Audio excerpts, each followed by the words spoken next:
Welcome back to The Hill on NewsNation. Republican presidential candidate Chris Christie made a surprise visit to Ukraine today, where he met with President Volodymyr Zelenskyy. Joining us now is Blake Berman at the White House. He's on the North Lawn. My man Blake, he's the chief Washington correspondent. Blake, leaving aside the issue of why Volodymyr Zelenskyy would make time to meet with a GOP candidate who's polling about 1% in the polls back home here in the middle of a war, why would Chris Christie make this trip? What's he trying to accomplish?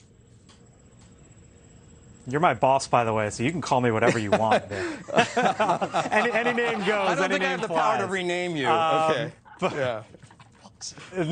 No, you don't. But it's all good.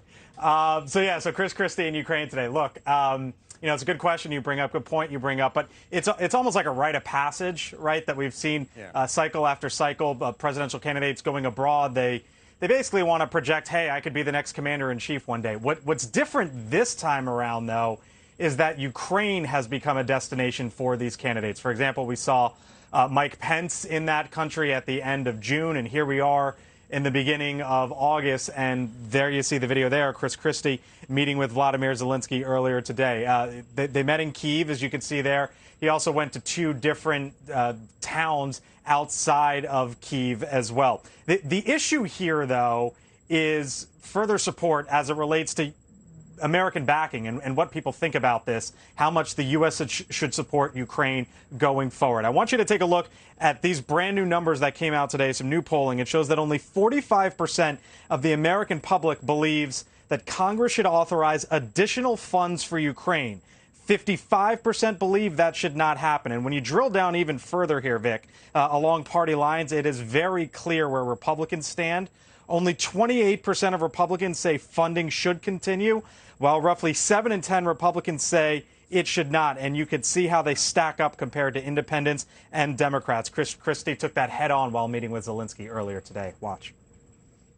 There will always be political arguments in America, as you know, as there are everywhere.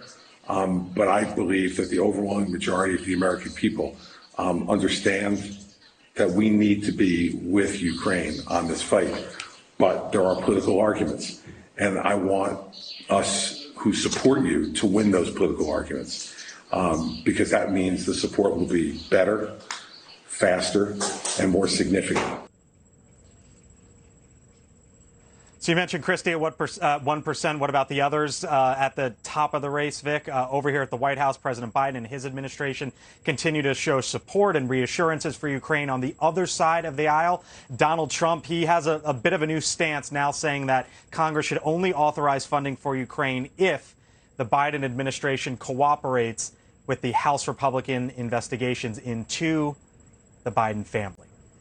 Thanks for watching. Go to newsnationnow.com to find NewsNation on your television provider. And don't forget to subscribe. Click the red button to get more of NewsNation's fact-driven, unbiased coverage.